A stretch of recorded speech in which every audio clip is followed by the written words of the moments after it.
do Ofício das Leituras do dia 5 de julho de 2024, sexta-feira da 13ª semana do Tempo Comum, do livro de Santo Agostinho, Bispo, sobre a predestinação dos santos, século V.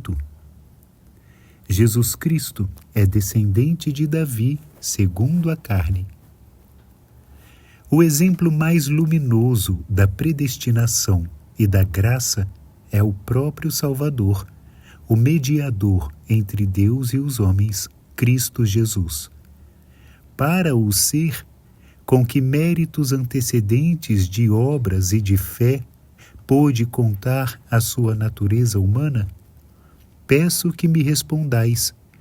Aquele homem, assumido pelo Verbo, eterno com o Pai na unidade da pessoa, como mereceu chegar a ser Filho unigênito de Deus? Que mérito precedeu esta união? Que realizou antes, em que acreditou, que pediu para atingir tão inefável dignidade? Não foi, porventura, logo no início da sua existência que este homem, criado e assumido pelo Verbo, começou a ser o Filho unigênito de Deus? Seja, portanto, bem claro para nós que é em Cristo, nossa cabeça, que está a fonte da graça, donde se difunde para todos os seus membros segundo a capacidade de cada um deles. É pela graça que, desde o início da sua fé, o homem se torna cristão, como foi também pela graça que aquele homem, desde o início da sua existência, se tornou Cristo. Do mesmo Espírito de que Jesus nasceu, também o homem renasceu. O Espírito que o preservou de todo o pecado é o mesmo Espírito que opera em nós a remissão dos pecados. Deus sabia perfeitamente de antemão o que havia de realizar. Nisto consiste a predestinação dos santos, que teve o seu máximo esplendor no Santo dos Santos. De entre os que compreendem retamente as palavras da verdade, quem pode negar esta predestinação? Nós sabemos, de fato, que o próprio Senhor da Glória foi predestinado, na medida em que, sendo homem, se tornou Filho de Deus.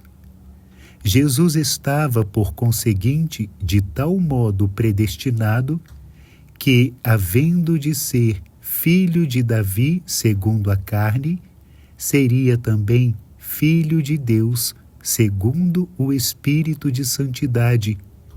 Por isso nasceu do Espírito Santo e da Virgem Maria. Esta foi a admirável elevação do homem, realizada de maneira inefável pelo Verbo divino, para que Jesus Cristo fosse chamado ao mesmo tempo, verdadeira e propriamente, Filho de Deus e Filho do homem. Filho do homem, pela natureza humana assumida, e Filho de Deus, porque o unigênito de Deus a assumiu. De outro modo, dever-se-ia acreditar em 4 pessoas divinas, e não 3. Assim foi predestinada aquela natureza humana a tão admirável, excelsa e sublime dignidade, que nenhuma elevação podia ser maior. Da mesma maneira, a divindade, ao assumir a nossa natureza com todas as suas debilidades até a morte de cruz, não podia humilhar-se mais por amor de nós.